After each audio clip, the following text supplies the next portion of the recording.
สวัสดีครับขอต้อนรับเข้าสู่ Channel Fortune พยากรณ์วันนี้จะมาพยากรณ์ดาวพฤหัสบดีเดินหน้าอีกครั้งนะครับรอบ2เข้าสู่ราศีธนูในเดือนตุลาคม 2562ซึ่งคลิปนี้จะเป็นการพยากรณ์ของคนราศีกันและลัคนาราศีกันครับในวันที่30กันยายน 2562ดาวพฤหัสบดีจะมีการโคจรย้ายราศีจากราศีพิจิกเข้าสู่ราศีธนูนะครับได้ตำแหน่งเกษตรในทางโหราศาสตร์ไทยจะหมายถึงความมั่นคงความเป็นปึกแผ่นแล้วก็เป็นลักษณะของความเข้มแข็งนะครับของดาวพฤหัสบดีดาวพฤหัสบดีนั้นมาจากเรือนคู่ครองนะครับของคุณแล้วก็พันธุซึ่งหมายถึงครอบครัวหรือการปลุกหลักปักฐานนะครับก็หมายความว่าเมื่อดาวพฤหัสบดีนั้นโคจรเข้าสู่ราศีธนูเป็นเกษตรจะกุมกันกับดาวเสาร์ซึ่งได้มีการโคจรอยู่ในราศีธนูอยู่แล้วนะครับก็มีการกุมกันเป็นพระเคราะห์คู่พระคู่โจรซึ่งมันจะหมายถึงว่าจะมีการขัดแย้งกันก่อนแล้วจะเกิดผลดีเปลี่ยนแปลงไปในสิ่งที่ดีขึ้นในอนาคตนะครับก็พูดง่ายๆว่าเมื่อดาวพฤหัสบดีเคยโคจรเข้ามาสู่ราศีธนูนั้นรอบหนึ่งแล้วนะครับผมได้มีการพยากรณ์ไว้ก่อนหน้านี้แล้วประมาณ4เดือนที่แล้วนะครับก็สามารถย้อนกลับไปฟังรายละเอียดได้นะครับสำหรับคนที่อยากฟังส่วนตอนนี้นะครับก็จะเป็นการเดินหน้ารอบ2เข้าสู่ราศีธนูหลังจากการโคจรย้อนจากราศีถอยหลังไปสู่ราศีพิจิกนั่นเองนะครับดาวพฤหัสบดีกับดาวเสาร์กุมกันอย่างเป็นคู่เปลี่ยนแปลงหมายถึงจะพลิกดวงชะตาของคนทั้ง12ราศีนะครับให้ดีขึ้นไปสู่ความมั่นคงมั่งคั่งขึ้นเพราะดาวพฤหัสบดีโคจรเข้าสู่ราศีธนูเนี่ยเป็นเกษตรเป็นเจ้าของราศีนั่นเองก็เลยทำให้มีความมั่นคงมีความเข้มแข็งตามดวงดาวไปด้วยนะครับทั้ง12ราศี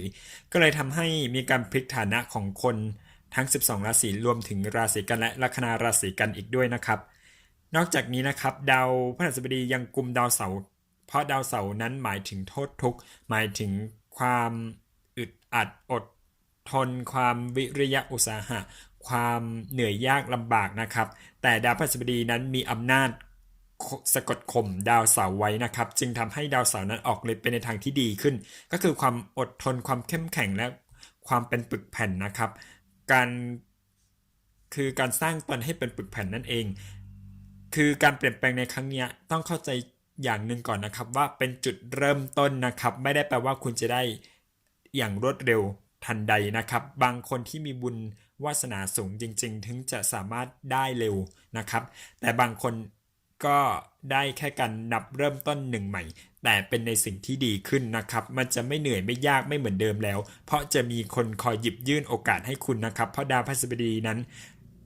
ในทางโหราศาสตร์ไทยเนี่ยแปลว่าผู้ใหญ่นะครับผู้หลักผู้ใหญ่อาจจะเป็นพ่อแม่ญาติพี่น้องที่มีอายุมากกว่าเราหรืออาวุโสกว่าเราเป็นคนในที่ทำงานนะครับที่มีอาวุโสกว่าเราหรือเป็นคนที่อยู่ตำแหน่งสูงกว่าเรานะครับจะหยิบยื่นโอกาสให้หรือเป็นลักษณะของคนที่มีอายุมากแล้วนะครับเพราะดาวเสาร์นั่นเองดาวพฤหัสบดีกุมกับดาวเสาร์หมายถึงคนแก่คนสูงอายุนะครับคนที่มีวัยวุฒิที่สูงแล้วนะครับก็จะหยิบยื่นโอกาสมาให้เพราะดาวเสาร์นั้นเล็งกับดาวราหูที่อยู่ในราศีเมถุนนะครับก็เลยทำให้ได้เป็นพระเคราะห์คู่เศรษฐีหรือคู่รวยนั่นเองนะครับเป็นพระเคราะห์คู่อสังหาต่างๆดังนั้นคุณก็จะไปเกี่ยวข้องเกี่ยวพันกับอสังหาต่างๆหรือคู่ของคุณก็ได้เช่นเดียวกันเพราะดาวพฤหัสบดีนั้นมาจากเรือนคู่ด้วยอีกด้วยนะครับเป็นลักษณะของคุณอาจจะได้มรดกก็ได้นะครับเพราะมาจากภพพันธุเนี่ยแปลว่ารากฐานของชีวิตหรือเป็นลักษณะของครอบครัวนั่นเองก็เป็นอย่างใดอย่างหนึ่งแหละนะครับไม่ว่าจะเป็นตัวคุณเองที่จะสร้างฐานะด้วยการงานของคุณเองที่มีผู้หลักผู้ใหญ่นั้นหยิบยื่นให้ที่ไปเกี่ยวพันกับอสังหาต่างๆไม่ว่าจะเป็นบ้านที่ดินรถนะครับหรือเป็นยานพาหนะต่างๆก็ได้เช่นเดียวกันแล้วก็คู่ครองของคุณนะครับก็จะได้งานดีหรือได้รับมรดกแล้วก็พลิกโอกาสให้มั่นคงขึ้นได้แล้วคุณก็ได้อานิสงส์จากคู่ของคุณนั้นเป็นขยับฐานะแล้วก็มีความมั่นคงขึ้นนั่นเองนะครับและเป็นอีกลักษณะหนึ่งก็คือครอบครัวจะมีการเขาเรียกว่า ตัวคุณเองจะได้รับมรดกนะครับจากครอบครัวของคุณเองนะครับในเรื่องราวต่างๆแล้วแต่บุญภาวาสนาของแต่ละคนนะครับสังคมแวดล้อมของคุณนั้นเป็นอย่างไรนะครับแตกต่างกันคุณเกิดในราศีเดียวกันหมายถึงคุณเกิดร่วมเดือนเดียวกันแต่คนละวันนะครับวันมี30ถึง31วันซึ่งแตกต่างกันและก็ปีนักกษัตริย์ก็ต่างกันเช่นเดียวกันดังนั้นบุญภาวาสนาของคนแต่ละคนจะต่างกันนะครับดังนั้นก็แล้วแต่ว่ามันจะเจอในลักษณะเหตุใดหรือแบบใดนะครับก็ต้องกลับไปดูในพื้นดวงของแต่ละคนว่ามาแบบใดนะครับมีวาสนามากแค่ไหนนั่นเองนะครับดังนั้นเพราะดาวพฤหัสบดีนั้นเล็งกับดาวการงานนะครับพบราศีเมถุนนะครับพบกัมมะก็คือมีดาวราหูอยู่ก็เลยทำให้อาจจะไปเกี่ยวพันกับเรื่องของการงานได้เช่นเดียวกันจะมีคนหยิบโอกาสให้นะครับในเรื่องของการเป็นนายหน้าเป็นในหน้าขายที่ดินขายรถขายอะไรก็แล้วแต่นะครับหรือตัวคุณเองอาจจะเข้าไปเกี่ยวข้องเกี่ยวกับสิ่งต่างๆที่เป็นอสังหาอย่างเช่นให้เช่านะครับบ้านให้เช่าคอนโดให้เช่ารถอะไรแล้วแต่เลยนะครับหลายๆอย่างหลายๆสิ่งที่มันเป็นอสังหาต่างๆนะครับก็มีสิทธิ์มีเกณฑ์เช่นเดียวกันนะครับซึ่งจะพลิกฐานะให้คุณนั้นมีความมั่นคงมีความเข้มแข็งและมีความเจริญขึ้นได้นะครับจากนี้ไปก็ขยันอดทนให้มากๆนะครับถ้าใครเป็นการเริ่มต้นใหม่นะครับอย่าเกี่ยงงอนกับในสิ่งที่วาสนาส่งมาให้คุณแล้วถ้าคนบอกว่าไม่รวยหรือไม่มีอะไรดีขึ้นในจุดๆเนี้ยหมายถึงว่าคุณนั้นปฏิเสธเขาเรียกว่าโอกาสที่เข้ามาหาคุณนะครับถ้าบางคนที่ยังไม่มีก็ยังไม่ต้องตกใจไปนะครับมันจะค่อยๆเริ่มเป็นเริ่มไปเพราะว่าดาวพฤหัสบดีกับดาวเสาร์เนี่ยกลุ่มกันดาวเสาร์มันแปลว่ายืดเยื้อยาวนานมันอาจจะใช้เวลานิดนึงในการสร้างหลักฐานหลักมั่นคงนะครับมันไม่ได้จะได้ง่ายๆแต่ว่ามันจะเป็นในสิ่งที่ค่อยๆดีขึ้นเรื่อยๆนะครับมันจะไม่ร้ายเหมือนเดิมนะครับดังนั้นน่ะไม่ต้องตกใจไปหรืออย่าเพิ่งวิตกอย่าเพิ่งอะไรมากมายให้คิดบวกเอาไว้นะครับเพราะว่าคนที่คิดลบมักจะมีปัญหาต่างๆเข้ามาอยู่เสมอทำอะไรก็จะไม่ก้าวหน้าสักอย่างนะครับเพราะว่ามัวแต่คิดมากคิดเยอะแล้วโอกาสก็จะหลุดลอยไปดังนั้นก็พูดง่ายๆว่าก็จนตลอดกาลนะครับแต่ถ้าเผื่อคนที่คิดบวกไว้เนี่ยเขาจะวิ่งเข้าหาสิ่งต่างๆที่มันเข้ามาหาตัวนะครับก็ทำมันทุกอย่างนั่นแหละคือคนที่จะเจริญก้าวหน้าแล้วก็มั่นคงไปสู่ในอนาคตที่ดีขึ้นนะครับดังนั้นแนวคิดบ่งบอกถึงวาสนาของคุณได้เช่นเดียวกันนะครับเพราะความคิดกำหนดพฤติกรรมกำหนดดวงชะตาให้ดีหรือร้ายนะครับเพราะว่าดวงเป็นแค่แผนที่แห่งกรรม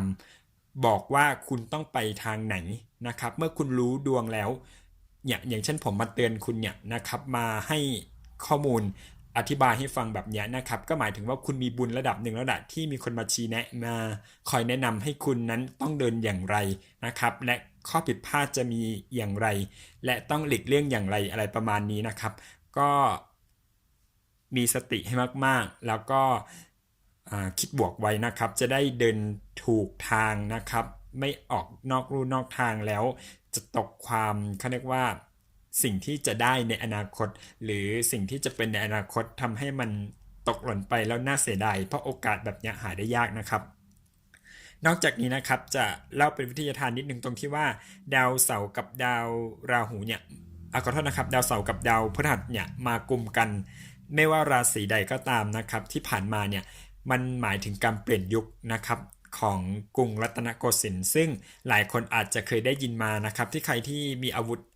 เขาเรียกว่าอาวุโสหน่อยนะครับจะเคยได้ยินคำว่ารัตนโกสินทร์10 ยุคซึ่งผมก็เคยได้ยินมานะครับแต่ว่า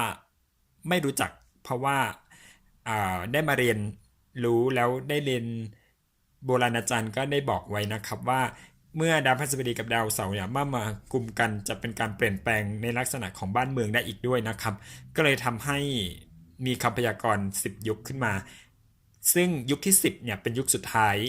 แล้วก็มีมานานแล้วนะครับคือชาวศิวิไลย์คำว่าชาวศิวิไลย์หมายถึงทุกสิ่งทุกอย่างนะมีความเจริญขึ้นก็สังเกตดูว่าสมัยนี้มีการคุยกันระยะทางไกลหลายพันไมล์แต่ว่าสามารถคุยกันได้ หรือได้ยินเสียงอะไรอย่างเงี้ยนะครับซึ่งสมัยก่อนเป็นเรื่องที่ไม่น่าเป็นไปได้เลยนะครับแล้วก็มีการเคลื่อนย้ายหรือลักษณะของการเดินทางที่ไกลสุดขอบฟ้าอีกซีกโลกหนึ่งโดยใช้เครื่องบินนะครับใช้เวลาได้ไม่นานนะครับวัน2 วันก็ถึงแล้วซึ่งสมัยก่อนเนี่ยพูดง่ายๆว่าไม่มีทางเป็นไปได้เลยนะครับที่จะเดินเท้าหรือเกวียนม้าอะไรก็ช่างจะข้ามเขาลูกหนึ่งก็ลำบากแสนสาหัสเลยนะครับกว่าจะข้ามไปได้ดังนั้นเนี่ยหรือลักษณะของสมัยก่อนเนี่ยต้องจุดตะเกียงให้แสงสว่างนะครับแต่สมัยนี้แค่กดสวิตช์ตัวเดียวไฟก็ติดแล้วนะครับมันก็ง่ายมากนี่แหละคือชาวศิวิไลก็นำเดินมาถึงปัจจุบันนี้นะครับก็เป็นเกร็ดเป็นเคล็ดของการพยากรณ์ที่สามารถนำมาใช้กับดวงชะตาได้เช่นเดียวกันนะครับและบ้านเมืองของเราอีกด้วยนะครับก็